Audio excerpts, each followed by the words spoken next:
Ouais, c'est de la merde. C'est ce que je te disais, de la merde. Oula, les amis, parlons Star Wars. Écoutez, on va parler de ça une autre fois. Pardon. D'accord, si tu pouvais éviter de me mettre dans la sauce tout de suite, Elliot, ça serait très gentil. Les derniers Jedi, ça sera un autre débat. Aujourd'hui, on est là pour parler de Maul Shadowlord. Excusez-moi, j'en bafouille. Seigneur de l'ombre en français. Exactement, bien entendu. On est là pour débriefer, d'accord, cette histoire-là. On va pas parler de la postlogie tout de suite. Ça sera pour un autre débat. Les amis, bah écoutez, on est ravis de vous retrouver. Un petit peu en retard, parce que comme à notre habitude, bah on n'a pas tourné ça tout de suite le lundi soir, bien entendu. Elliot était pas là en début de semaine. T'as vu comment je me défausse sur toi tout de suite, hein. T'étais sur quelle planète du coup cette fois-ci ? J'étais sur Kashyyyk et les Wookiees m'ont pas laissé partir comme ça. Tu sais ce que c'est, un verre de verre, etc. Ah oui, bah les Wookiees te laissent pas partir et puis après ça chante, ça boit, ça chante du sardou. Enfin bref, on connaît l'histoire. Et puis écoutez, on devait faire le tournage mercredi soir. On tourne cette vidéo le jeudi soir. Sauf que mercredi. Pourquoi on l'a pas fait mercredi ? Eh ben écoute, c'était la vente des tickets de la Star Wars Celebration 2027 à Los Angeles pour les 50 ans de Star Wars. Et on est ravis de vous dire qu'on a réussi avec une chance incroyable à avoir les tickets pour les 4 jours. Donc on va bien pouvoir aller à la Star Wars Celebration et on sera très content de vous faire du contenu sur place. Donc écoutez, c'est dans un an, on a le temps d'en reparler. Oui. Mais en tout cas, voilà, c'était pour vous dire pourquoi on n'a pas tourné ça le mercredi et que j'ai pas pu sortir la vidéo un peu plus tôt. Donc les amis, maintenant que tout cela est dit, on va pouvoir débriefer ensemble tranquillement. Prenez un petit verre. On va se poser, on va revenir sur cette saison 1 de Maul Shadowlord. On va parler de l'histoire, des personnages, de ce qu'on attend, pourquoi pas pour une saison 2. Et puis, on va bien entendu donner notre fameuse note sur l'échelle du Jar Jar. Donc écoutez, on est parti, ça te va ? Ça me va très bien. Le petit rappel du youtubeur débutant. N'oubliez pas les amis, abonnez-vous, likez la vidéo si vous l'aimez et bien entendu commentez. Ça par contre c'est très important parce que c'est vraiment pour ça qu'on a créé la chaîne et que j'ai créé la chaîne. C'est pour pouvoir parler avec vous et échanger sur cette belle série Maul Shadowlord. Donc n'hésitez pas, surtout dites-moi ce que vous en avez pensé. Et nous, on va vous le dire tout de suite. Notre avis ultime sur Maul Shadowlord saison 1. C'est parti.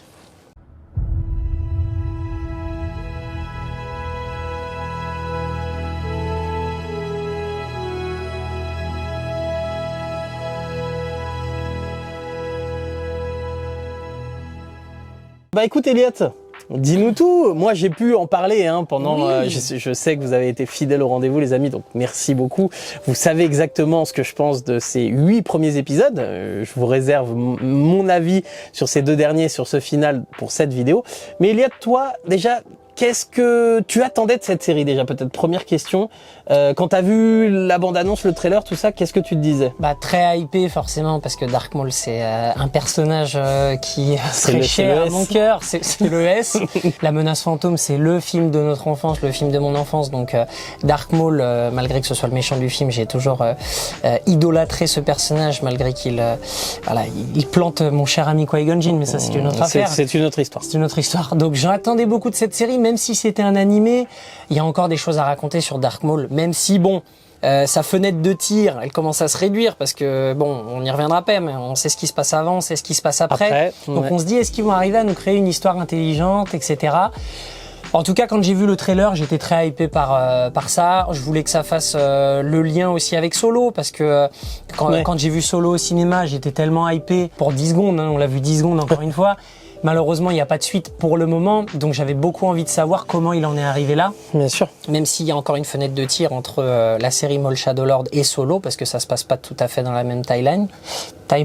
En fait, les syndicats du crime, toute cette histoire qu'on connaît pas vraiment, c'est quelque chose qui m'attire, parce qu'on en sait assez peu finalement. On connaît les différents syndicats du crime, leurs dirigeants, on a vu quand même des choses dans Clone Wars, mais j'avais envie d'en savoir plus et comprendre pourquoi il a réussi à gagner autant d'influence jusqu'au film Solo. Et j'avais envie effectivement de savoir à quel point il allait se faire respecter. Alors soit il allait effectivement assassiner tout le monde et parvenir à ses fins par, j'ai envie de dire, la rage et la puissance, ou alors est-ce que ça allait devenir, en plus de ce côté méchant badass, un fin, comment dirais-je, pas politicien, mais quelqu'un qui arrive à s'immiscer, un manipulateur, voilà, dans les conversations. Donc Ça m'attirait beaucoup de savoir comment ils allaient expliquer ça dans la série. Est-ce que cette histoire au final sur Janix où on va rencontrer des nouveaux personnages et du coup l'intrigue il va pas se faire forcément en ligne droite entre la fin de The Clone Wars et Solo, il va y avoir des chemins un peu détournés parce que forcément on va s'intéresser à d'autres personnages. Est-ce que ça t'a intéressé quand même cette histoire? Ça m'a intéressé. J'étais quand même surpris que notamment à peine la saison 1 commençait, ils sont déjà renouvelés pour une saison 2, donc je m'attendais à vraiment avoir une saison 1 complètement consacrée et centrée sur Dark Maul. Au final, c'est pas vraiment le cas. On nous introduit assez rapidement de nouveaux personnages et une histoire en fait à côté qui va justement rejoindre le chemin de Dark Maul. Donc j'ai envie de dire que j'ai été plutôt surpris, mais d'un autre côté, je trouvais que ça a été bien écrit. Donc oui, l'histoire au final qui réussit à faire le lien avec le personnage de Dark Maul m'a intéressé. Ce policier, son début d'enquête, ça m'a beaucoup plu. Ouais, j'ai trouvé ça assez frais pour le coup, pour une série animée notamment. Moi, je disais dans mes vidéos précédentes que on retombe en pression par rapport à tous les événements qu'on a vus de The Clone Wars qui sont absolument démentiels, où tu vois Maul qui construit une armée avec les Mandaloriens, il prend le contrôle de Mandalore et tout, il commence à avoir une importance gigantesque dans l'univers, où Palpatine se déplace en personne, enfin Sidious se déplace en personne pour régler un peu son compte à Savage et à Maul. Le fait de l'avoir retrouvé sur une planète cachée de l'Empire, où du coup tu vas être caché aussi des intrigues galactiques, à l'échelle galactique. Du coup ça fait retomber un petit peu en pression, et c'est pas mal de le revoir remonter encore et repartir dans l'ombre, parce qu'il était vraiment en pleine lumière dans The Clone Wars, et donc là il repart un petit peu dans l'ombre. Il démarre même en essayant de reconstruire un semblant de collectif de l'ombre en partant de syndicats qui ont l'air tout petits, parce que le premier syndicat, les deux premiers là, celui de Demis, de Nico Demis, et de Vario là, celui qui va rester, le petit personnage qui va rester avec lui tout le temps là, le petit Crazy Frog. Ouais, il est marrant lui, il est rigolo. De le voir repartir un peu d'en bas, je trouvais ça intéressant comme idée. Alors après, forcément, je me suis dit bah du coup ça va être une remontée un petit peu, et on va pas vraiment sur cette saison-là en tout cas exploiter les grandes thématiques, les grandes questions voilà, galactiques. Toi, ça t'a pas gêné le fait de repartir un petit peu une division? C'est comme si tu avais joué la Ligue des Champions et que tu devais repartir pour jouer l'Europa League. Si, c'est pour ça que je dis que j'ai été un peu surpris, c'est que j'aurais aimé une saison vraiment centrée sur lui, et qui soit déjà effectivement à un niveau d'influence assez puissant, et qui soit entouré quand même, malgré la fin de Clone Wars et sa fuite, qui soit quand même entouré par beaucoup de personnes. Là au final on voit qu'il est, désolé, mais on voit qu'il est un peu entouré par 3 gugus. C'est vraiment qu'il est allé chercher un peu au fond du tiroir. Franchement, le Vario est pas très sexy et pas très influent, le chef. Donc, non, mais c'est un roi déchu. C'est un roi déchu. C'est un roi déchu. Ça fait partie de son personnage, mais bon, je vais pas dire que ça m'a dérangé, mais attention à cette redondance de faire monter un personnage au sommet d'une série, et quand tu reprends, on va dire une nouvelle saison, une nouvelle série, tu le fais redémarrer d'en bas. Il pourrait y avoir une forme de lassitude. C'est vrai que je m'attendais pas à ça. Ça m'a surpris un petit peu ce début de saison. En fait, on n'a jamais démarré une saison d'une série où le personnage il est là, genre, j'ai l'impression. C'est toujours, il y a une montée en puissance que je peux comprendre dans une série, mais là j'aurais aimé que ça aurait très bien pu se passer un tout petit peu après, et qu'il soit déjà plus ou moins dans l'Aube écarlate, pas forcément le réfé des réfés, tu vois, mais il aurait très bien pu déjà faire partie de ce syndicat et avoir une plus grosse influence. Alors que là, au final, il va se... Mais je comprends, c'est peut-être pour développer... Oui, mais on se serait dit... Enfin, tu vois, si on démarrait comme ça, on se serait dit bah ouais, mais qu'est-ce qui se passe avant? Parce il se barre tout seul du Venator dans le vaisseau. Il est tout seul, il a plus un fanfreliche, il a personne pour le suivre. Comment il redémarre? Tu vois, si tu le remets tout de suite au top avec le collectif de l'ombre derrière lui, les Pikes ça a pas bougé, le Soleil Noir ça a pas bougé, les Mandaloriens ça a pas bougé, ça serait un peu compliqué. Donc là, bah quelque part, ce qui est assez marrant, c'est qu'on pourrait se dire c'est qu'un début pour lui, et il va remonter le collectif de l'ombre, et là ça aurait pu faire redite pour le coup. Et c'est pour ça que je trouve que l'histoire avec Devon est pas mal. Mais moi au début, ce qui m'intéressait un peu comme toi, c'était comment Maul va se redresser, recréer une armée, etc., le collectif de l'ombre et tout. Mais avec du recul, je me dis, imagine il nous aurait fait ça. Et il nous aurait fait, voilà, toute cette saison 1, c'est, bah, il retourne voir les Pikes, il retourne voir le Soleil Noir. Alors, on l'a eu un peu, il a refait une scène chez les Pikes, comme il avait fait chez le Soleil Noir dans The Clone Wars, où il désigne tout le monde, il met un chef à la place, et il dit, allez, maintenant, tu bosses pour moi, etc., etc. Si la saison avait porté que sur ça, honnêtement, on aurait dit ça. Oui, Moi, oui, j'aurais dit ça fait redite. On l'a déjà eu cette histoire. Cette histoire, elle est super dans The Clone Wars. Ça sert à rien de la refaire. Au final, du coup, ce qu'on voit, à mon avis, c'est la piste qu'ils nous ont fait et c'est là qui nous emmène vers la saison 2.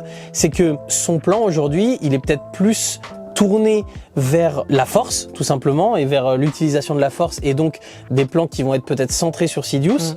Et moi, ça, malgré tout, je trouve ça intéressant. Et j'ai changé au cours de la série, parce que moi, au début, je m'attendais et je voulais voir comment il prend le contrôle de l'Aube écarlate. Donc, de toute façon, étant donné qu'il y a cette finalité qui arrive à Solo, il va falloir nous l'expliquer, c'est une certitude. Mais le fait qu'ils se disent qu'il faut qu'il change aussi de fusil d'épaule et qu'il y a aussi quelque chose d'autre à aller chercher, voire même qui est plus essentiel encore que prendre la main des syndicats du crime, je trouve ça quand même intéressant et ça change de The Clone Wars. L'intrigue principale, c'est Devon et donc ce triangle entre Maître Daki, Devon et Maul, bien entendu, pour savoir de quel côté va basculer Devon. Donc c'est elle un petit peu quand même le personnage principal de la série. Ce basculement de Devon, comment t'as trouvé ça? J'ai beaucoup aimé tout ce qui se passe entre Maître Daki et Dark Maul. Ça, j'ai trouvé ça extrêmement rafraîchissant. On n'avait jamais vu ça auparavant, je pense, dans Star Wars, de voir un maître Sith et du moins un maître Jedi, peu importe la temporalité d'ailleurs, hein. Mais on n'avait jamais vu cette relation et finalement certains points communs qu'ils peuvent développer et bien sûr des grandes différences bien sûr dans l'ADN de chaque personnage et des valeurs qu'ils représentent chacun. Donc j'ai envie de te dire que entre les deux, j'ai beaucoup apprécié. Après, ce qui se passe entre Maul et Devon, j'aimerais quand même qu'on le développe et qu'on me l'explique. J'aimerais déjà pour comprendre pourquoi au plus profond de lui, Maul souhaite avoir éventuellement un apprenti. J'aimerais qu'on pousse un peu ça. Parce que par rapport à ce qu'il souhaite, que ce soit sa vengeance de Dark Sidious ou bien sa quête de pouvoir et de diriger l'intégralité des syndicats du crime, etc. Je vois pas en quoi il a besoin d'un apprenti parce qu'il se suffit à lui-même, ce personnage, il s'est toujours suffi à lui-même. Donc là, je suis pas totalement d'accord avec toi parce que il y a deux éléments pour moi. Le premier, il est concret, c'est de dire Maul, depuis son retour, la première chose qu'il a voulu, c'est un apprenti avec Savage, d'accord? Et quand on le retrouve dans Rebels, c'est un apprenti avec Ezra Bridger. On est d'accord qu'il cherche à chaque fois à avoir deux apprentis. Je l'annule presque parce que c'est son frère et il y a un lien quand même différent. Oui, mais sauf qu'il le dit, sauf qu'il y a le dialogue où Savage dit on va lutter entre frères, etc. Et lui dit non, un maître et son apprenti. Et c'est pour ça que je pense que effectivement l'appellation Dark Maul est pas inutile encore parce qu'il peut être fidèle encore aux idéaux de puissance, etc. Et puis aussi à la règle des deux. Je pense qu'il est encore attaché à ça et c'est pour ça qu'il a cette envie d'avoir un apprenti. Et pourquoi pas vouloir reprendre le contrôle de l'ordre Sith, pourquoi pas, tu vois, ça pourrait être très intéressant. Mais en tout cas, moi, ça me paraît pas idiot d'avoir toujours cette quête de l'apprenti. J'ai pas dit idiot. Non, oui. J'ai pas dit idiot, j'aimerais juste que, en plus, on est au point de départ, j'aimerais bien qu'on me l'explique. C'est-à-dire, oui, alors tu l'expliques quand même assez bien, c'est-à-dire être fidèle, par exemple, à la règle des deux, à une certaine. Alors ça, c'est de la supposition que je fais. Par contre, l'argument concret, l'argument concret, ça, je suis d'accord. Parce que là, tout ce qu'on voit, en tout cas dans cette saison 1, c'est qu'il ressent un énorme potentiel en Devon, et il sent que la force est puissante en elle, et que du coup, il veut se l'accaparer. Mais pourquoi?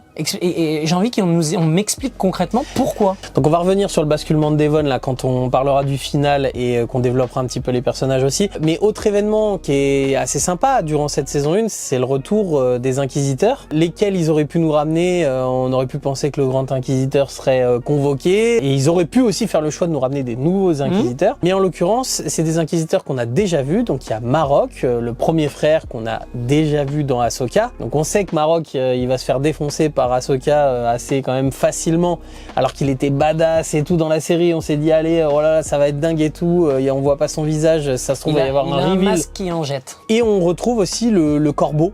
Le 11e frère, qui lui se fait défoncer par la même Ahsoka, donc elle c'est vraiment la tueuse d'inquisiteurs. Donc les inquisiteurs, bon, c'est vrai que depuis le départ, je trouve qu'ils s'étaient pas vraiment mis à l'honneur, honnêtement.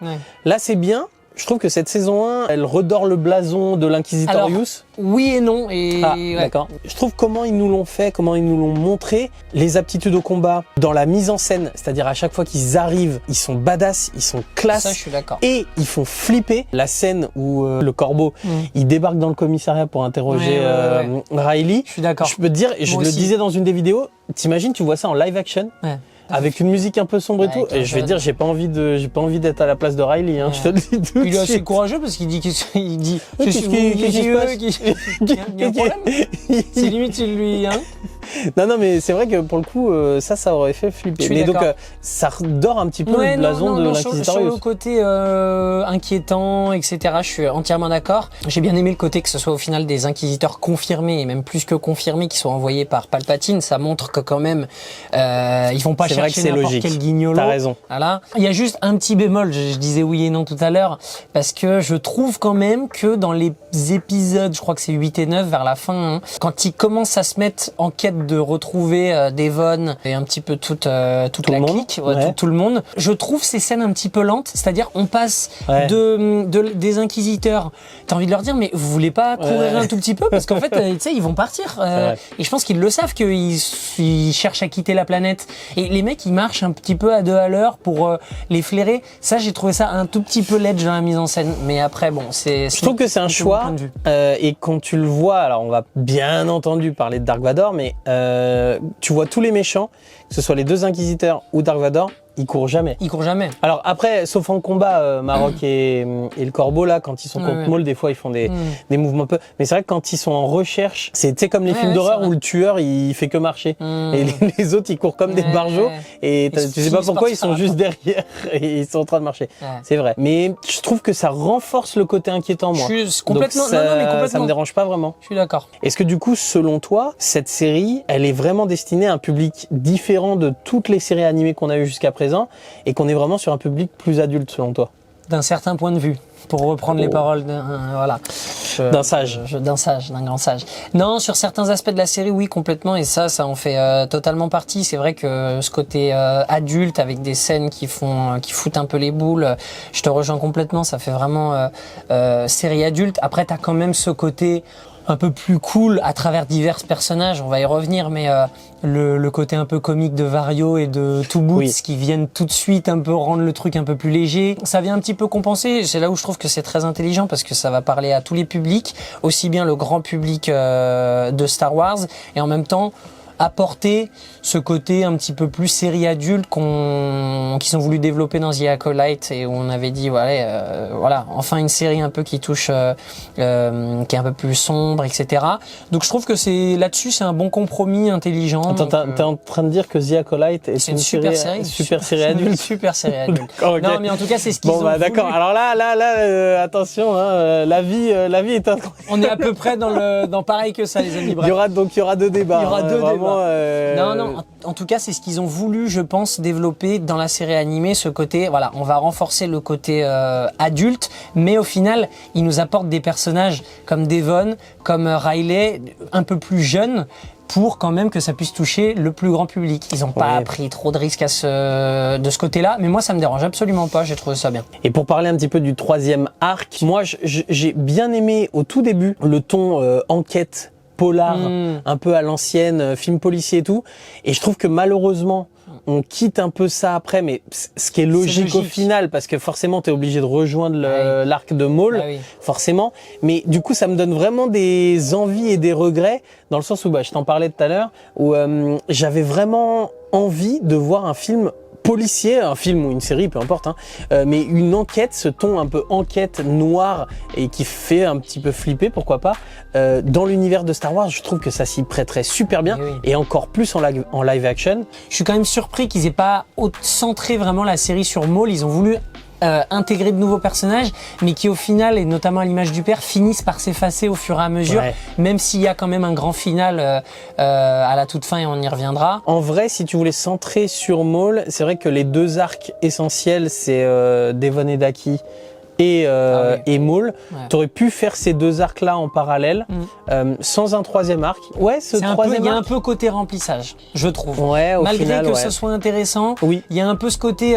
allez, on introduit la relation entre le père et le fils parce qu'on j'ai une idée, on va faire un grand final sur le père, on va faire une scène assez exceptionnelle. La scène est très très belle, elle est touchante, c'est peut-être la scène, j'ai pas pleuré, mais c'est la scène qui m'a, on va dire, le plus touché. Mais elle m'a pas ému aux larmes parce que c'était extrêmement prévisible, les amis. Je pense que je suis certainement pas le seul, ou alors vraiment je suis incroyablement intelligent, et n'hésitez pas à me le dire dans les commentaires, bien sûr.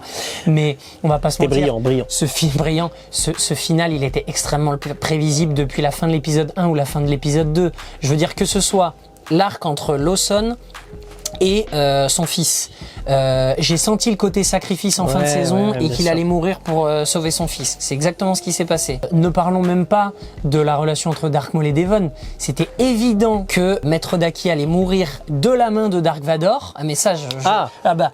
Ouais, Je attends, l'avais- ça c'était pas sûr à Alors, 100%. non, Dark Vador, c'était pas sûr à 100%. Ça pouvait être une confrontation Mais entre Maul et Daki. tu pourras demander à une certaine personne, je l'avais annoncé quelques épisodes auparavant, parce qu'il fallait que la mort de Daki soit quand même assez exceptionnelle. Et franchement, s'il avait été tué par un inquisiteur, j'aurais trouvé ça bidon, sincèrement. Oui. Donc, le côté voilà qui meurt de la main de Vador, à la fois c'est classe et à la fois je trouve que c'était prévisible. Et du coup, ça emmène inévitablement Devon vers le chemin qui lui était prédestiné malheureusement, c'est-à-dire rejoindre Maul. Et ça, c'était prévisible depuis les premières minutes de la saison 1. Tu le sens venir au final, oui bien sûr, dès la première minute, tu le sens venir. C'est vraiment le premier plan, quand elle est tiraillée entre il faut voler pour vivre, Daki qui lui dit non, etc.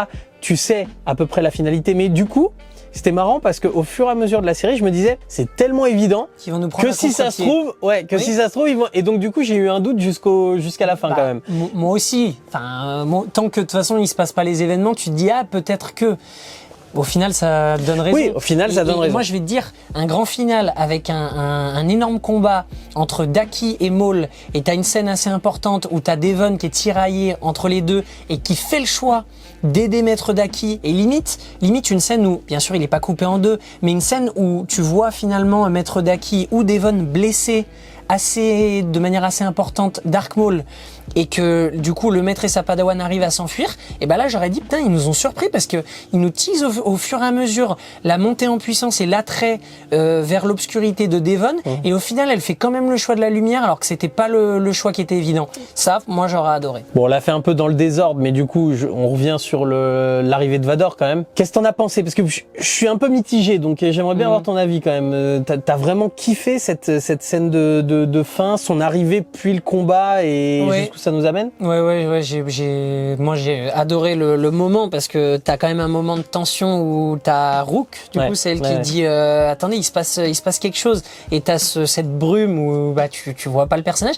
Il y a même un moment où j'ai douté, je me suis dit est-ce que c'est pas l'empereur en personne qui va venir? Ça paraissait un peu gros, mais j'avoue que j'ai eu le doute. Ah, déjà Vador, ça m'a gonflé un peu en termes de logique, mais on en reparlera. Ok. Mais l'empereur, ça aurait été. Oui, ça aurait été un peu abusé. Mais si on fait un peu abstraction de la logique, mais en vrai il faut pas, parce que ça fait partie de l'histoire, et je te laisserai développer ça. Si on parle purement d'un point de vue est-ce que t'as kiffé, est-ce que t'as trouvé la scène ouf? Ouais, j'ai kiffé, bien sûr. Ça a fait un peu écho avec Rogue One, avec la scène où il y a cette brume et tu vois juste un peu. Et effectivement, tu vois Maul. Parce que là, il commence à éculer le truc quand même. Je trouve que c'est. C'est pour ça que cette série est quand même très fan service. Je te dis, elle plaît à. Bon, le personnage de Dark Maul, tu prends pas de risque. Je suis désolé, c'est un personnage qui est adoré de tous les fans. C'est peut-être. Mais franchement, il est dans le top 3. Je me demande même s'il n'y avait pas un sondage et c'était le méchant préféré. Ouais, j'ai lu ça. Après, il doit y avoir divers sondages, bien sûr. Mais ça se sait que c'est un personnage adoré des gens. C'est pas une série où ils prennent beaucoup de risques. C'est peut-être pas le débat, mais en tout cas, ça montre une fois de plus qu'ils n'ont pas pris de risques, parce que oui, sur cette scène et l'arrivée de Vador, elle est ultra classe, mais c'est du déjà vu. J'ai quand même kiffé le moment, mais on a déjà vu ça auparavant dans d'autres œuvres vidéoludiques de Star Wars. Voilà. Je suis un peu mitigé dans le sens où j'ai vraiment kiffé en tant que fan, effectivement, son arrivée qui est classe. La brutalité de son arrivée, qu'on voit pas la mort de Rook, on va dire, c'est une facilité pour pas voir véritablement la violence, du coup pour que ce soit tout public.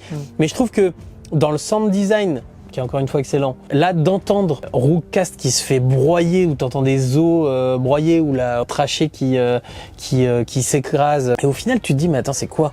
C'est une bête, c'est un animal, c'est quoi? Et puis bon, tu le sens quand même, arriver. Après, en termes visuels, en termes chorégraphie, en termes rythme, en termes action pure, c'est peut-être le plus beau, enfin c'est même sûr, en termes d'animé, c'est le plus beau combat qu'on a vu en animé, parce qu'il dure longtemps. Hein. Ouais, on a eu. J'ai pas fait le time code, j'ai pas relevé le minutage pour savoir exactement combien de temps de combat on a, mais franchement, t'as l'impression que c'est long, mais ça passe. Je pense que c'est parce qu'on a vraiment deux oppositions de style en termes chorégraphiques entre un Dark Vador qui est et ça c'est bien retranscrit, rigide, ouais, super bien, très la puissance rigide, la puissance toujours le sabre à une main ça suffit, et t'as ce côté Dark Maul où finalement c'est quelqu'un, enfin il est très mobile. J'ai adoré ce combat et je suis d'accord, on s'en lasse pas parce que bon déjà c'est deux personnages qu'on souhaitait absolument voir à un moment ou à un autre. Après est-ce que ce combat est logique, ça c'est un autre débat. Il fallait les derniers épisodes de la série faire un gros moment waouh,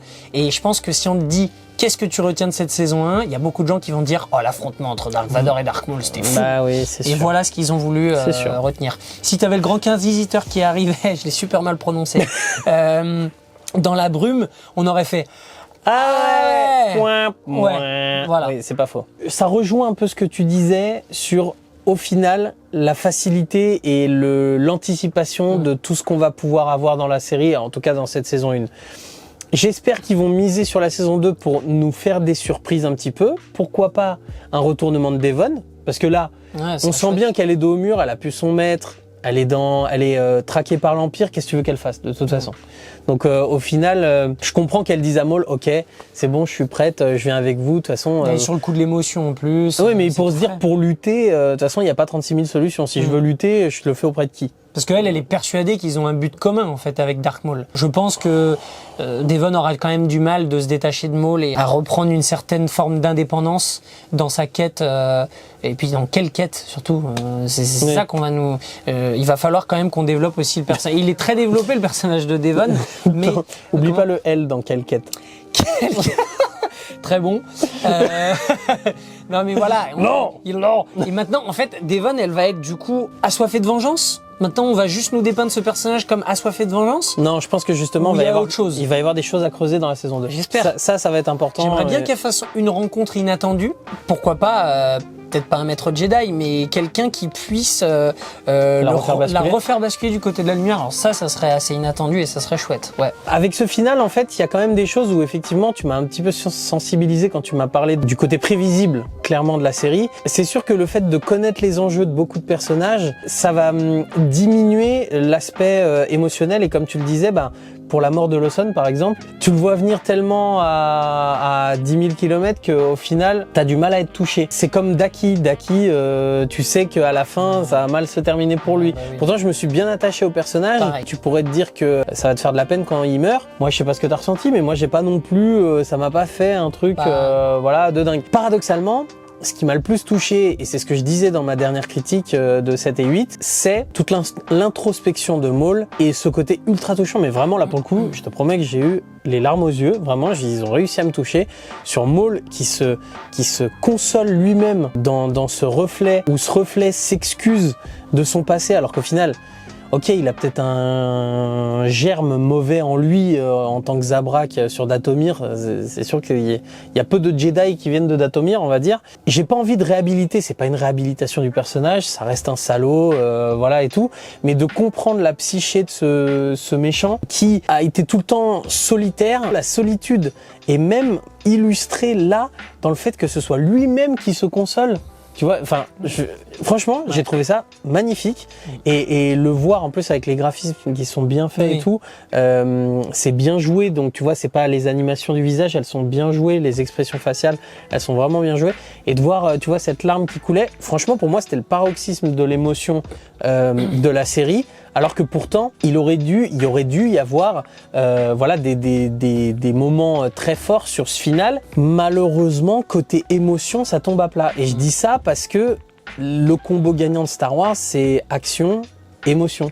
Et du coup, le problème, c'est que je trouve que côté émotion, on s'est un peu manqué sur ce final, je trouve. Moi, j'ai beaucoup aimé, par exemple, que dans les derniers épisodes, à un moment, il dit très clairement à Maître Daki d'y aller. Et c'est-à-dire que Maul va prendre le risque de s'opposer aux deux inquisiteurs, à faire un 1 contre 2, si je me souviens bien de la scène. Et il dit à Maître Daki d'y aller pour rejoindre Devon. Oui. Et je pense pas que ce soit intéressé ou quoi que ce soit. Je pense que juste, déjà, il aime prendre les choses à cœur et il a envie de régler ce sujet par lui-même.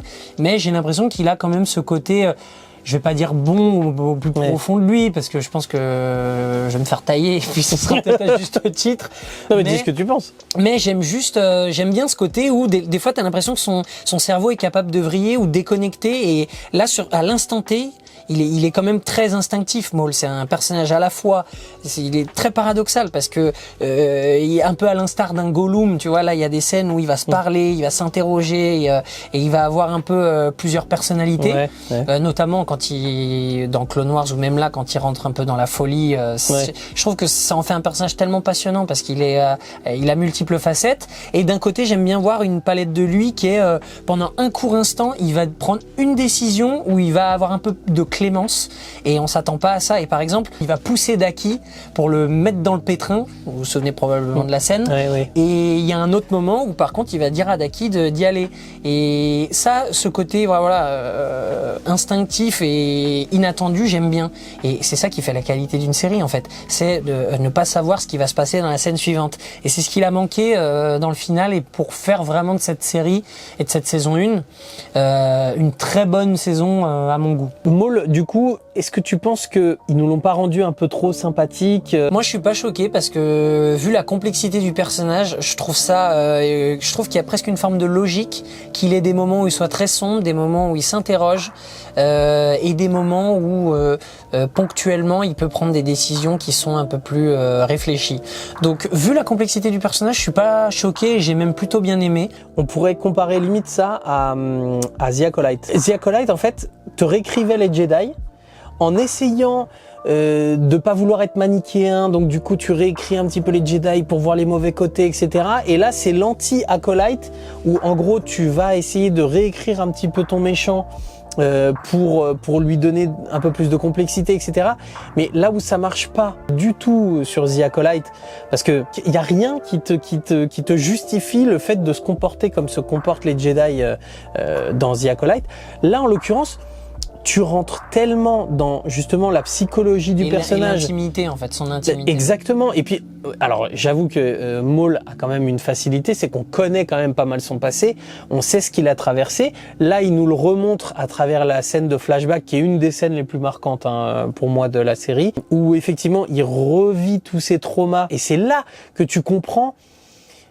Pas qu'il devient bon, parce que c'est pas le sujet, au final c'est pas ça la finalité du personnage, mais qui comme tu dis, des fois il a des doutes, des fois alors oui, il est guidé par le pouvoir, par la force, la puissance. Ça, il est constant là-dessus. Il est constant. Il fait pas croire à Devon que il faut servir la lumière, le côté lumineux de la force. Et je trouve qu'il est cohérent là-dessus. Mais par contre, de lui amener de la complexité, mais de la vraie complexité, qui s'appuie sur quelque chose, qui s'appuie sur un passé, sur un background, sur des émotions, sur une psychologie.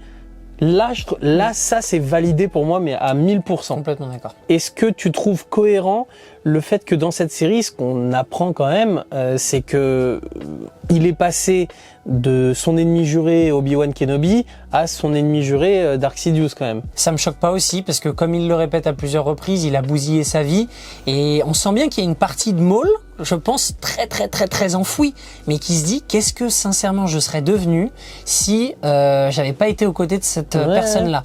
J'aurais peut-être pas été quelqu'un qui aurait servi la lumière, mais je serais peut-être totalement devenu quelqu'un de différent. Possible. En revanche, là que son ennemi principal ce soit Sidious, je trouve ça frais justement. Et c'est là où ça va être intelligent de voir comment ils font le lien et pourquoi il abandonne cette quête. Ouais. C'est qu'il va peut-être se rendre compte qu'en fait il est trop fort, il est intouchable. Et il est intouchable. Ça serait intéressant. Ça pourrait être génial d'en arriver là. Mais par contre, en tout cas, c'est super bien expliqué.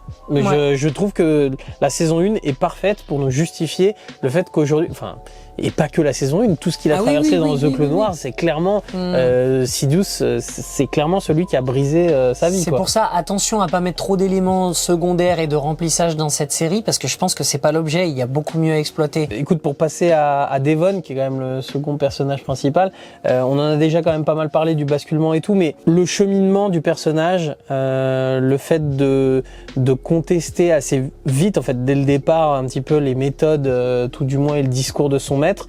Est-ce que tu trouves ça crédible par rapport notamment à toutes les critiques qu'on avait fait sur The Acolyte et le comportement des Jedi? Est-ce que là tu le comprends? J'aime bien quand même que ça soit progressif, c'est-à-dire au début de la saison, on sent quand même une grande fidélité, une grande admiration envers son maître, et je trouve que c'est quand même au fur et à mesure qu'elle commence à lui rétorquer des répliques ou lui dire moi j'aurais bien fait comme ci, j'aurais bien fait comme ça. Je trouve que c'est assez progressif et ça je trouve ça plutôt bien fichu. Et j'aime bien aussi ce côté inexpliqué de j'ai cette attirance envers Darth Maul, je ne sais pas pourquoi, je suis attiré par ce personnage et du coup je suis malheureusement attiré par des choses qui sont pas propres à moi en fait. Et ouais, c'est la force, c'est la volonté de la force. C'est la volonté de la force et ça ne s'explique pas forcément.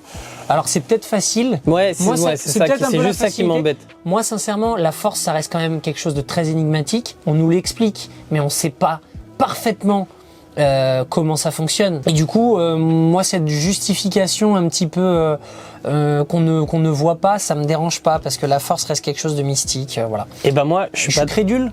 Bah non, mais c'est surtout que non, je suis pas d'accord avec toi. Il peut y avoir cette attirance-là, mais ce que je trouve bien dans le basculement de Devon, je trouve que c'est justifié de la première minute à la dernière. C'est-à-dire que tu es face à une jeune Jedi, une jeune Padawan, qui n'a connu que dans son enfance et dans sa formation, elle a connu la guerre des clones.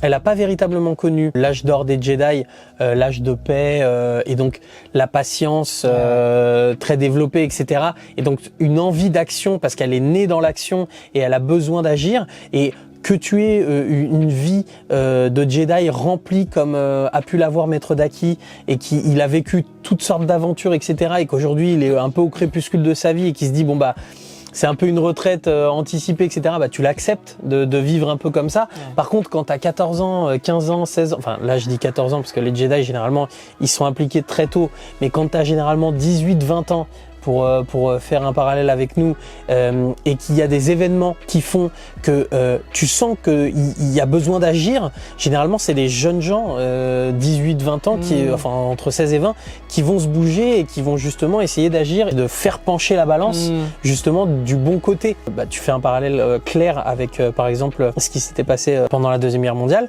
Tu prends les jeunes résistants, parce que c'est souvent la résistance ou les collabos, qui s'engagent dans la milice de l'autre côté, etc. Alors, t'as des gens engagés d'un côté et de l'autre, hein. T'as des salauds d'un côté et t'as des mecs formidables de l'autre, hein. Mais t'as aussi pas mal de gens qui auraient pu basculer d'un côté ou de l'autre selon quel va être leur mentor. Ça peut être un professeur, ça peut être un référent dans la famille, etc. qui va t'orienter plutôt vers la résistance ou plutôt vers la milice par exemple, etc.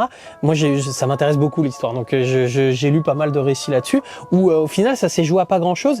Et t'es sur un fil pour passer du bon côté ou de l'autre, mais en tout cas le point commun qu'à toutes ces personnes, peu importe le côté, c'est l'envie d'agir. Tu peux pas accepter quand t'es un Jedi, que t'as des pouvoirs comme ça, que tu vois la galaxie dans cet état-là, que tu vois les gens maltraités autour de toi, etc.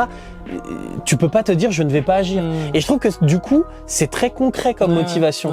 C'est super concret et donc je trouve ça super bien justifié, au contraire. Moi ça m'aurait pas dérangé, comme je l'ai expliqué juste avant, cette attirance, mais le fait que là il y ait ce développement et tu as bien fait de rebondir là-dessus et de l'expliquer, c'est totalement justifié, ça fonctionne, ça marche bien. Passons peut-être à son maître. Moi j'ai bien aimé Daki.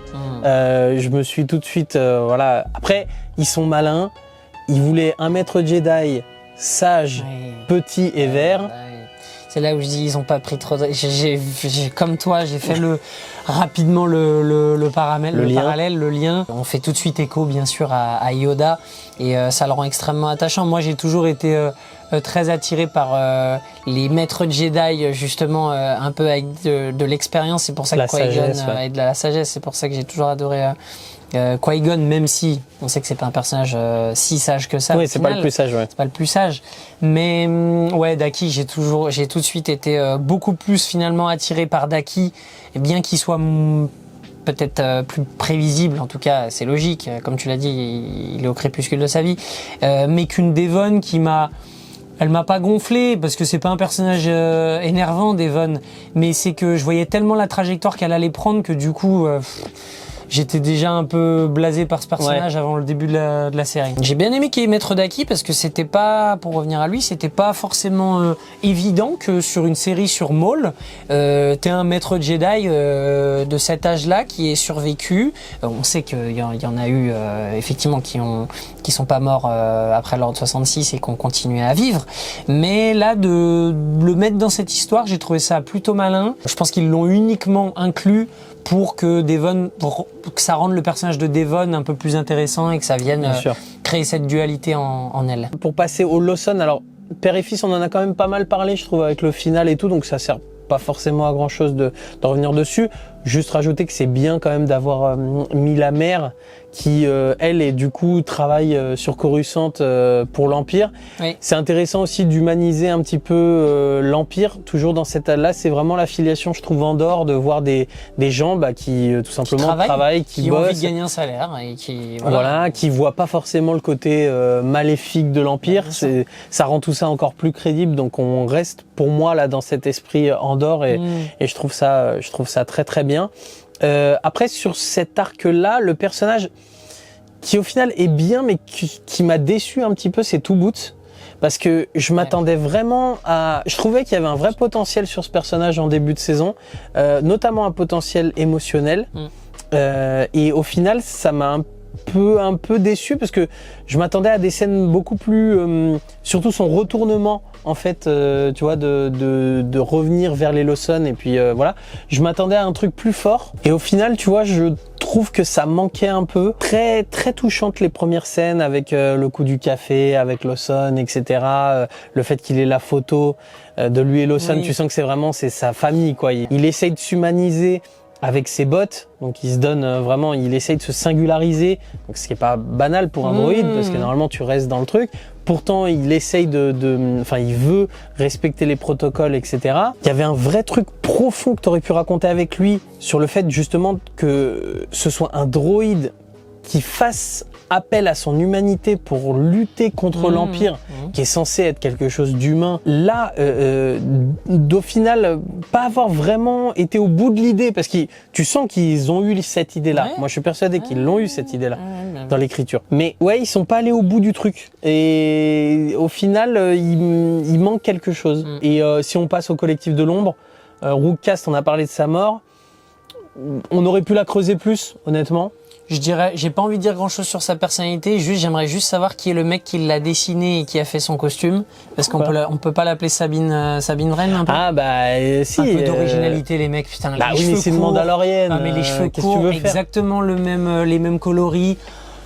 T'as presque l'impression que c'est fait exprès du style regarde, je vais associer un personnage, c'est pas la même, ils ont pas le même fond, etc. Ils servent pas le même intérêt. Mais t'as envie de leur dire, faites-nous un autre personnage un peu original. Moi, ça t'a peut-être pas dérangé.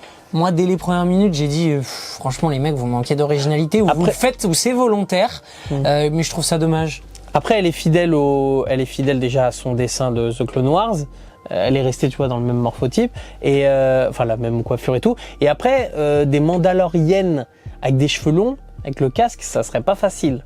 Petit chignon, mais ça passe. Ouais, mais honnêtement, donc c'est pour ça qu'à mon avis, t'es condamné à avoir que des personnages coupe courte. Bo-Katan, donc elle a un carré, c'est le plus long que tu peux faire à mon avis. Sabine et aussi bien sûr. Faites-nous-la, je sais pas, faites-nous-la avec des cheveux verts ou des cheveux, je sais pas, un truc. Ça aurait fait Sabine aussi, parce que Sabine elle a plein de couleurs. Blanc, platine, après. Je trouve qu'au final, il n'y avait pas besoin de la creuser plus, parce que au final, tu comprends pourquoi elle a été fidèle à Maul. Elle a vraiment été... Alors, malheureusement, c'est pas visible dans cette saison 1, dans cette série. Donc, c'est vrai que les gens qui ont vu que cette série, ils se disent, bah, attends, pourquoi elle est à fond sur Maul? Elle est vraiment, pour moi...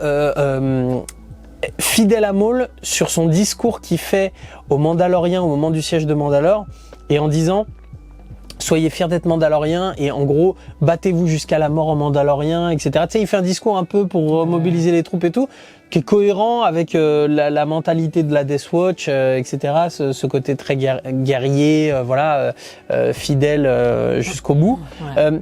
Donc au final, ça m'a pas plus dérangé que ça, qu'on la creuse pas. Donc pour Rook, pas de regret. Sur les Frères de la Nuit, on aurait peut-être pu juste avoir un peu plus d'explications sur leur provenance. Alors, ils viennent de Dathomir, ok, mais comment ils ont été envoyés auprès de Maul, comment ils ont été recrutés, voilà.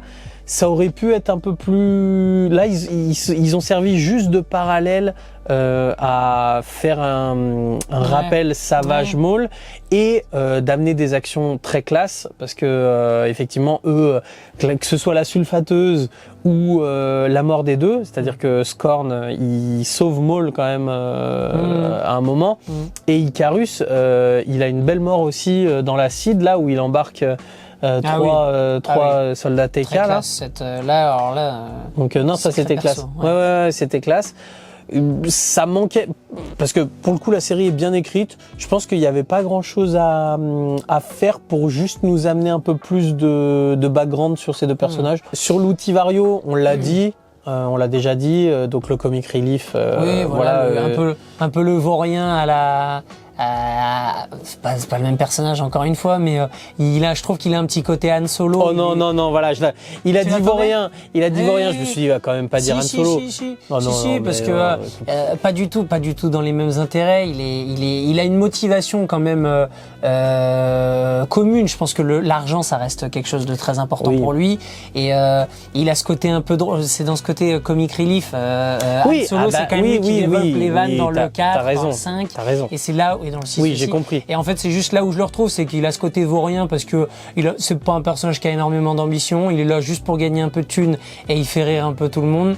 Et voilà, je dirais que c'est le personnage avec qui je l'associe. Donc vous avez compris. Alors, et j'attends votre avis dans les commentaires. L'outil Vario, Han Solo.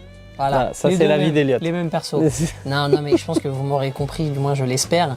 Mais j'aime bien ce personnage parce qu'il est assez drôle et il faut toujours un petit comique comme ça pour amuser la galerie. Je trouve son design, il est sympa. Oui, par contre, voilà. C'est drôle déjà de le voir. De le voir, c'est drôle déjà. De le voir, c'est drôle. En fait, je me suis dit, mais j'attendais juste une chose, c'est à quel moment Dark Maul il va le déglinguer. Et en fait, ça arrive pas. Et ça, j'ai trouvé ça assez drôle que il a un côté tellement énervant, mais Dark Maul il est tellement auto-centré sur lui-même que il arrive à garder son calme et à pas le déglinguer. Mais je pense que ça doit le titiller au fond de lui. C'est un personnage sympa. Je trouve qu'il a totalement sa place dans une série comme ça pour, à contrario, apporter un peu de légèreté, parce que si la série Maul c'était uniquement dark et ce serait que ça, ça serait sympa, mais j'aime bien qu'il y ait aussi... Ça reste une série quand même animée. On est des grands enfants, ça fait du bien un peu de rigoler, de sourire. T'as raison. Et les Mandaloriens, pour continuer sur le collectif de l'ombre, enfin le pseudo-collectif que Maul a constitué, les Mandaloriens, c'était sympa d'avoir ce côté mercenaire, tu vois, d'avoir ceux qui sont un peu fidèles à Rookcast, qui vont aller jusqu'au bout et puis qui vont se sacrifier à la fin, qui vont tous y passer de toute façon. Et le côté aussi mercenaire, pour montrer que Maul il y a une équipe quand même... de trois pèlerins, honnêtement. Sinon, donc là, c'est des mercenaires qui sont là, qui essayent de le doubler, qui prennent le vaisseau, qui, bon, au final, vont mal finir, forcément. Il va y avoir un beau crash. Je trouve que c'était sympa de les avoir fait. Il n'y avait pas besoin de développer des personnalités à chaque Mandalorien. Ça aurait été trop compliqué. Trop long. Si t'avais viré l'arc Lawson, To Boots, t'aurais pu développer un peu plus Collectif de l'ombre, mais du coup t'aurais été plus dans un truc dark sans voir la perspective de la planète. Tu serais resté uniquement en sous-sol, tu vois, toute la série. Ça aurait été un peu compliqué. Moi je pense que c'est pour ça aussi qu'ils ont fait l'arc Lawson et tout. C'est que t'as un arc Dark Maul qui est au 36e sous-sol, t'as Daki et Devon qui sont caché dans l'ombre, il faut qu'il soit caché. Donc, il faut bien que tu aies un arc où on voit ce qui se passe quand même sur la planète. Tu vois ce que je veux dire ? C'est un peu redondant en termes de déjà. Et puis tu vois rien, vois rien vraiment de ce qui se passe sur la planète. L'arrivée de l'Empire, tout ça, tu vois, t'es déjà cuit quoi. Après, une série un peu à huis clos, ça aurait pu être un peu assez intéressant, mais bon, ça reste du dessin animé, plutôt quand même orienté pour les enfants, malgré que ce soit Dark Maul. Donc c'était un peu compliqué, mais franchement, ça aurait pu être sympa. Et donc pour finir sur le syndicat du crime, Dryden Voss à la fin qui arrive, et donc la vraie connexion avec Solo. Moi, franchement, j'ai vraiment bien aimé. Moi, j'ai bien aimé Solo. Moi, j'ai bien aimé Solo. J'aimerais bien voir la suite de cette histoire. C'est vraiment dommage que ça puisse pas continuer, malheureusement. Et notamment parce que j'ai bien aimé Dryden Voss. Je trouvais que l'acteur Paul Bettany, c'est un acteur que j'aime bien, qui a du charisme et tout. Et là, vraiment, ils avaient fait un bon méchant. En fait, tous les éléments de Solo, t'avais un bon méchant. Le Han Solo, j'aimais bien suivre son histoire. Les personnages autour, j'avais vraiment bien aimé son histoire avec Beckett et tout, de mentor et tout. Ouais. Moi, franchement, et puis sans parler de Lando aussi. Enfin voilà. Franchement, j'aime bien ce film. Je pense qu'il y aura une opération de réhabilitation de Solo à faire à un moment. C'est intelligent, en tout cas, de la part de Lucasfilm, de faire ce lien avec Solo et de nous expliquer pourquoi Dryden Voss va prendre tant d'importance. Et c'est assez marrant de se dire qu'en fait c'est grâce à Maul. Alors on le verra parce que pour le moment il y en a un qui a tenu son engagement et l'autre ça sera dans la seconde saison 2. Mais on s'attend à ce que premier épisode, moi je pense que ça va se régler dans le premier épisode de la saison 2 parce qu'ils vont pas passer 1000 ans. J'ose espérer que ça va pas être l'objectif de Maul en saison 2, sinon on va pas se faire chier comme ça c'est dit. Mais je pense qu'il va zigouiller effectivement j'ai mangé son nom, mais le chef de Rintero ou un truc comme ça. Ça doit être ça. Il est sûrement d'origine espagnole ou portugaise. Mais du coup, bref, voilà, ça va être assez... je trouve que c'est malin en tout cas, et c'est un personnage qui me plaît beaucoup. Dryden Voss, je le trouve stylé. Il est dommage qu'il meure dans Solo direct, donc c'est pas mal de le revoir. Ouais. On voit que c'est quelqu'un qui est aussi attiré par le pouvoir. Il a envie de monter les échelons, quitte à passer par un salaud pour tout simplement tuer son supérieur. Il en a rien à fiche. Et donc, voilà. Et donc on verra peut-être Kira du coup aussi. Pourquoi pas. À partir de maintenant, il pourrait y avoir Kira. Ouais, tout à fait. Ça pourrait être très intéressant. Non, ça pourrait être cool. On va finir les personnages avec Vador. Donc l'attitude de Vador, donc on en a parlé sur le combat, de le retrouver puissant et tout, qui arrive comme un personnage de film d'horreur pour le coup. Alors j'ai vu qu'il s'était dans la physique qu'ils ont voulu faire pour le dessin, etc. Ils ont repris la morphologie de David Prowse, qui est celui qui était dans le costume pour la trilogie originale. Il est un peu plus... c'était un bodybuilder quoi, en gros, le gars. Donc en gros, c'est pour ça que t'as vu, il fait carré de fou effectivement dans la trilogie originale et donc dans la série là. Le seul petit regret, c'est de pas l'entendre. Après, il y en a certains qui vont dire ouais, c'est bien, je trouve que ça le rend encore plus mystérieux tout ça. Alors, ça fait quand même facilité, non? C'est pas le mot. Moi, ils m'ont un peu surpris parce que je m'attendais qu'à la toute fin, il lâche une phrase. OK. Et ça m'a ni déplu ni voilà. Là pour le coup, je parlais de surprise tout à l'heure. J'aime bien être surpris, comme vous l'avez compris. Et ça m'a assez surpris qu'il prononce effectivement pas un seul mot. Ses intentions de toute façon, on les connaît. Il est envoyé par l'empereur parce que les deux inquisiteurs ils sont pas foutus de faire leur boulot. Donc il est obligé d'envoyer la grosse armada Sidious. Je pense que c'est ça, à moins qu'il y ait quelque chose d'autre et que Devon ait tellement de force en elle qu'en fait Vador est envoyé non pas pour Dark Maul mais pour Devon parce que Palpatine a senti que la force était puissante à ce moment-là et qu'il devait être envoyé là. Ça serait un twist, petit twist à exploiter. Ouais, mais non, je pense que quand même c'est comme tu dis, c'est la première explication, c'est Sidious il veut vraiment annihiler la menace Maul et du coup il envoie son meilleur soldat, c'est logique. Après par contre le fait que Maul ne se rende pas compte de qui c'est, parce que tu sais, à aucun moment ils disent c'est Anakin Skywalker, enfin je vous rencontre, ou tu vois. Est-ce que Maul ne sait vraiment pas qui c'est? Daki et Devon non plus. J'ai l'impression qu'ils savent pas qui c'est. Ils se disent juste c'est pas un inquisiteur, mais... la galaxie elle est grande déjà, je pense. Ouais. Et puis si tu regardes au final l'histoire de Maul, il y a rien en tout cas qui nous montre, il y a pas d'incohérence. Il est pas censé être au courant de qui il est. Ouais. Après, s'il sait qui il est, c'est là où ça va être marrant. Et ça, j'aimerais quand même voir dans la saison 2. Faut pas oublier que les deux personnages se sont rencontrés puisque Qui-Gon, attendez-moi, je suis crevé. Et du coup, faut pas oublier cette scène-là. Et ça serait marrant que Dark Maul il y a un petit dialogue entre les deux qui, je pense, qu'ils vont être amenés à se rencontrer à nouveau dans la saison 2. Pas sûr, on verra. Hein. Parlons un petit peu de la direction artistique parce que il y a une vraie proposition artistique. Clairement, toi, est-ce que tu as été sensible à ça? Est-ce que tu as aimé? C'est le truc le plus atypique qu'on ait vu sur un projet animé Star Wars quand même. Ouais. Je trouve ça bien qu'ils réinventent et qu'ils tentent une sorte de nouvelle animation parce que c'est sympa. Ce côté un peu grossier, un peu crayon. Il y a aucune ligne qui est vraiment droite. Il y a soit un petit, tu sens que c'est des dessins qui sont vraiment faits à la main et ça, j'ai envie de dire, bah pourquoi pas. C'est un peu rafraîchissant.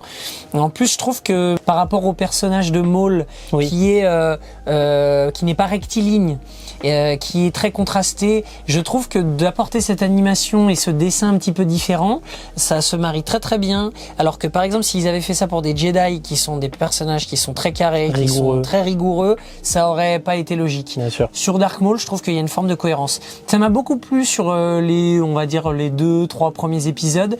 Et en fait, après, je me suis dit, ah ouais, je préfère quand même le dessin de Clone Wars, je vais pas vous mentir. Je pense que c'est purement personnel. Par exemple, la peinture, je suis pas fan de peinture, mais je sais que je suis plus sensible à des œuvres qui sont réalistes plutôt qu'à des œuvres qui sont plus abstraites. Voilà. Moi, c'est un peu l'inverse de toi. J'étais un peu craintif au début en me disant, je préfère le style un peu plus concret parce que ça m'aide un peu plus à rentrer dans l'histoire. Tu vois, d'avoir des traits bien définis, mais comme tu l'as bien dit, c'est totalement cohérent avec la psychologie de Maul qui est totalement perdue à ce moment-là et quand même bardée de traumatismes, voilà. Et donc du coup, que tu es quand tu es dans une folie comme ça, dans une espèce de folie, tu as des détails qui s'échappent. Là, tu l'as à l'écran, des détails qui s'échappent. C'est-à-dire que tu as le premier plan avec ton personnage qui est assez bien dessiné.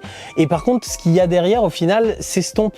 Parce que tu n'as pas les détails, tu es dans une certaine folie. Et je trouve que du coup, c'était très intéressant d'avoir ça qui colle à la personnalité du personnage. Et c'est pas un truc qu'on spignole là, c'est vraiment une recherche qu'ils ont eue. Voilà, c'est vraiment une recherche qu'ils ont eue. C'est pas quelque chose qui est au hasard, hein, bien sûr. Ouais. Donc ça, c'était très intéressant. Ils ont fait, et j'en parlais, ils avaient vraiment pris des peintres en référence. J'avais retenu Jeremy Mann, comme ça, t'en avais 3. Mais Jeremy Mann, c'est un peintre assez contemporain et tu vois où quand tu vois certaines peintures qu'il fait, notamment de Times Square ou tu vois de New York, t'as clairement les arrière-plans de Janix en fait. Ça fait vraiment écho à ça. Ça donne clairement une identité visuelle à la série. C'est bien qu'ils aient donné une identité à chaque série animée. T'as pas la même chose. Tu retrouves pas le dessin de Clone Wars n'est pas le même que Rebels, n'est pas le même que Résistance, n'est pas tout à fait le même que Tales, même si Tales et Bad Batch ça ressemble aussi à Clone Wars, il y a un peu une filiation. Ouais. Mais là, par contre, tu as quand même une identité propre. Et comme tu l'as dit, je te rejoins totalement sur le fait que si un studio tente quelque chose, faut quand même le suivre. Alors, il faut que ça soit en cohérence avec la saga. Faut pas tenter tout et n'importe quoi juste pour essayer d'être original. The Acolyte. Faut être... Et il y a vraiment beaucoup de travail. À partir du moment où tu as quand même beaucoup de travail, tu peux que saluer le truc. Même si t'aimes pas, ce que je peux comprendre, hein, c'est comme c'est une proposition artistique, t'aimes ou t'aimes pas. Tu vois, il n'y a pas forcément de cohérence sur le fait de pourquoi j'aime pas. Tu peux être sensible au fait qu'ils aient travaillé sur qu'il y ait une cohérence avec la psychologie de Maul et tout, mais pour autant, ne pas apprécier trop le dessin, je comprends tout à fait. Mais il y a du boulot. J'ai vu également que tu as un plan où c'est assez intéressant le boulot qu'ils ont fait. Ils savaient pas trop comment l'animer. Tu sais, le vaisseau où tu as Rina, donc la propriétaire du casino, qui appelle Lawson en disant j'ai un vaisseau, tu peux partir, faut que tu viennes dans 2 heures. Et finalement, elle est obligée de trahir. T'as les impériaux qui sont là, etc. Bien sûr. Ce vaisseau-là, quand elle attend, c'est une maquette. C'est une vraie maquette. D'accord. Ils ont fait une maquette qu'ils ont intégrée, donc tu regarderas la scène. Ils ont juste animé numériquement en couleur le vaisseau, parce que c'est juste une maquette en gris normalement. En gros, tu as un travail de l'arrière-plan en espèce de peinture, la maquette, plus l'animation des personnages et tout. Tu vois, il y a quand même beaucoup de boulot. Et Lucasfilm Animation, c'est quand même costaud. C'est quand même super bien. Donc, en termes de direction artistique, vraiment sur le travail fait sur l'image, sur le design et tout de la série, c'est quand même remarquable. C'est quand même ultra remarquable. Mais par contre, qu'est-ce que tu as pensé de la musique ? pour le coup de Kevin Kiner. Est-ce que ça t'a marqué ou là t'as rien en tête là? J'ai rien en tête. Ouais. L'essence de Star Wars, c'était aussi et l'émotion passée à travers la musique dans tous les films, dans toutes ses œuvres. Et donc du coup, si c'est forcément absent. Par exemple, la scène que tu décrivais de Maul tout à l'heure, peut-être que ça aurait mérité qu'il y ait une musique qui monte en pression et qui nous fasse traverser beaucoup plus d'émotions. Idem pour le sacrifice de Lawson père. Ça aurait peut-être mérité une musique méga héroïque. Oui. Quand je repense à Andorre, en fait, à chaque fois j'ai le reflet d'Andorre qui est là et où je pense à la musique d'Andorre et tout ce qui a été développé. C'était tellement la perfection que c'est une série animée, il n'y a pas les mêmes moyens, c'est difficilement comparable. Et c'est moins long, donc tu as moins de pièces magistrales en termes de musique. Tu n'as que 20 minutes d'épisode, 25 minutes. Ah ouais. Tu peux pas faire des morceaux de 3 minutes comme il y a eu pour Andorre. Non, c'est sûr. Alors j'ai beaucoup aimé quand même que dans l'épisode 1, sauf erreur, on entende bien sûr Duel of the Fates. Oui, et ça c'était génial. Alors c'est pas une création, mais j'ai bien aimé que ça revienne tout de suite pour qu'on soit dans le personnage tout de suite. Exactement. L'épisode 1 il était vraiment fantastique. Mais tu as des réutilisations très subtiles et qui sont bien placées. Tu verras notamment où tu as des moments clés de Devon et notamment Devon qui voit mourir Daki. C'est le moment en musique et en son derrière, c'est le moment où Anakin est dans la tour sur Coruscant et pleure parce qu'il a fait son choix de basculer du côté obscur, tu sais. Voilà. Bien sûr, c'est la musique, vous verrez si vous le remettez. Tu notes ça. Par contre, donc là on a parlé des réutilisations de morceaux, donc voilà. Mais en termes de composition originale, non. Toi, je sais que tu es sensible d'avoir un thème et notamment un générique. Pourtant, Kevin Kiner, on aime bien. Je vais pas mentir, c'est pas transcendant à chaque fois. C'est le compositeur de Clone Wars, c'est le compositeur d'Ahsoka parce qu'il est très lié à Ahsoka du coup vu Clone Wars. Mais il y a 2-3 scènes marquantes dans la série. On lui demande pas de faire des créations de Barjo pour chaque épisode, mais il y a 2-3 scènes marquantes, notamment celle de Maul qui aurait mérité qu'il y ait une musique de dingue qui monte en pression derrière. La première orientation qu'ils avaient prise, c'était de faire du métal. Ah ouais? Ils étaient partis sur du rock métalleux. Ils ont essayé. Il y a une ou deux compositions rock. Ils ont essayé, mais ils ont dit que ça marchait pas trop. Ah. Donc du coup, ils sont partis sur des synthés qu'ils ont, tu vois, avec des sons distordus, etc. De faire un peu de la distorsion de son et tout. Jean-Michel Jarre. C'est Jean-Michel Bruitage. Non mais en fait le problème c'est que c'est plus des bruitages. Ouais. Donc, tu vois comme le cri de Maul quand tu as le logo titre qui apparaît, tu entends des cris et tout. Oui, oui. Non, c'est pas de la musique. Du coup voilà. c'est sombre. Et le problème d'avoir voulu faire des sons, de jouer sur des sonorités, on est plus sur des sonorités que vraiment sur de la musique. Alors, ok, t'as quelques thèmes, faut pas se leurrer, il y a quelques thèmes, il y a du travail qui est effectué, on n'est pas en train de dire que voilà.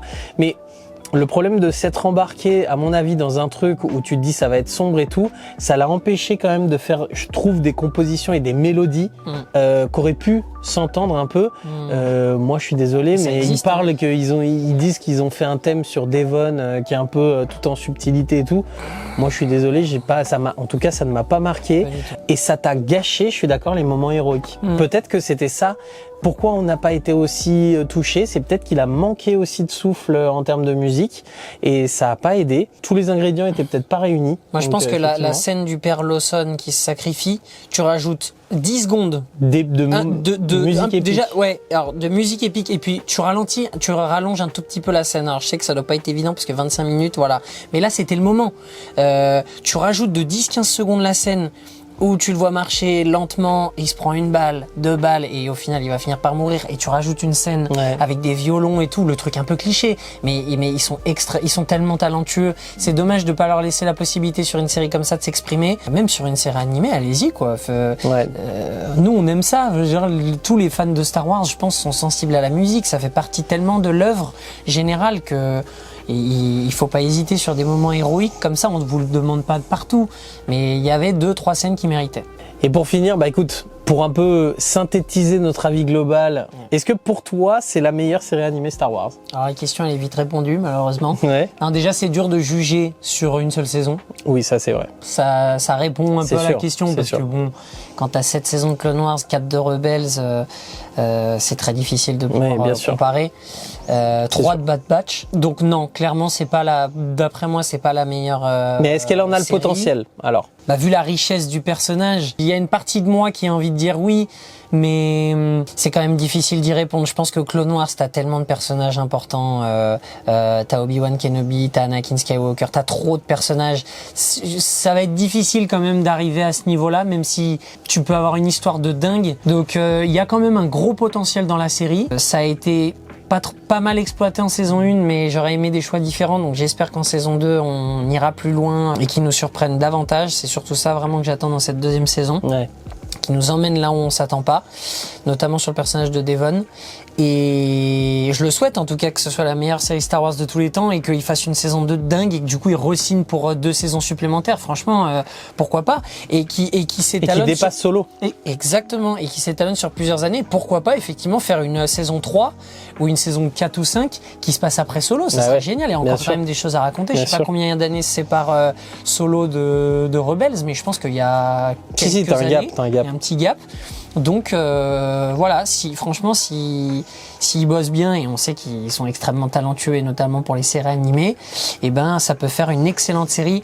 Après, la meilleure de tous les temps, sincèrement, ça va être dur d'un point de vue histoire, tout Clone Wars, et d'un point de vue presque émotif, j'ai envie de dire Rebels, pouvoir surpasser Rebels, ça va quand même être très très délicat. Si on reste que sur des critères objectifs en termes de qualité intrinsèque de série, c'est-à-dire proposition visuelle, artistique et écriture, je trouve que l'écriture de Maul, l'écriture des personnages et tout, je trouve que c'était un cran au-dessus de tout ce qu'on a pu voir, je trouve.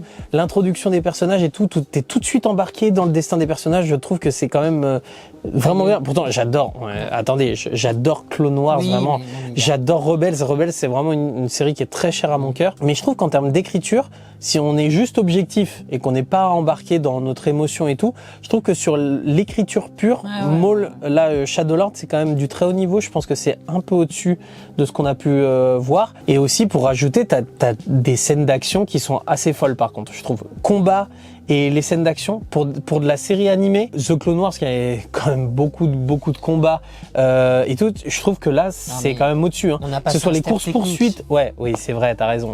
On parle 20 ans après limite. Oui, les premières saisons de Clone Wars c'est il y a 20 ans, donc. Non, c'est pas faux. Il y a d'immenses qualités objectives sur cette série malgré tout, mais t'as quelques éléments qui font que malgré tout tu t'approches pas de la perfection et t'as de toute façon un plafond de verre qui sera le fait que t'as un méchant en face de toi et que de toute façon émotionnellement tu pourras pas non plus aller trop loin avec le personnage. Et qu'en plus tu connaisses déjà le destin de ce personnage. Et en plus de ça. Donc ça n'aide pas. Donc conclusion, Maul Shadowlord, Elliot. Allez, en 3 mots, qu'est-ce que tu pourrais dire? En 3 mots, gros potentiel. On va dire que ça fait un mot. Ça fait... Le mec déjà ça démarre. Le mec a pas compris. Le mec a pas compris. Prévisible. En deuxième mot. Ah ouais. Et en troisième mot, impressionnant quand même, j'ai envie de dire. Parce que c'est pas mal. Ouais. Il y a eu quand même du waouh. Même si c'est pas sur l'intégralité de la série, il y a eu quelques scènes waouh et ça c'est bien, faut qu'il continue. Sur le 7 et 8, j'avais dit combo gagnant entre émotion et action. Et malheureusement, malgré le fait que je trouve le final super avec beaucoup d'action, il a manqué un peu d'émotion. Mais c'est peut-être du fait du personnage, enfin tout ce qu'on a dit auparavant. Et donc du coup, ça fait que je sais pas que je suis déçu de la fin, pas du tout, mais ce côté prévisible, comme tu l'as dit, où t'avais raison, et le côté, en plus de ça, manque un petit peu d'émotion sur... parce que ok, on s'y attendait à Daki et Lawson, clairement, enfin surtout Daki, mais Lawson aussi, on pouvait un petit peu s'en douter, mais même si on s'y attend, tu pouvais nous faire un truc encore plus riche en émotions.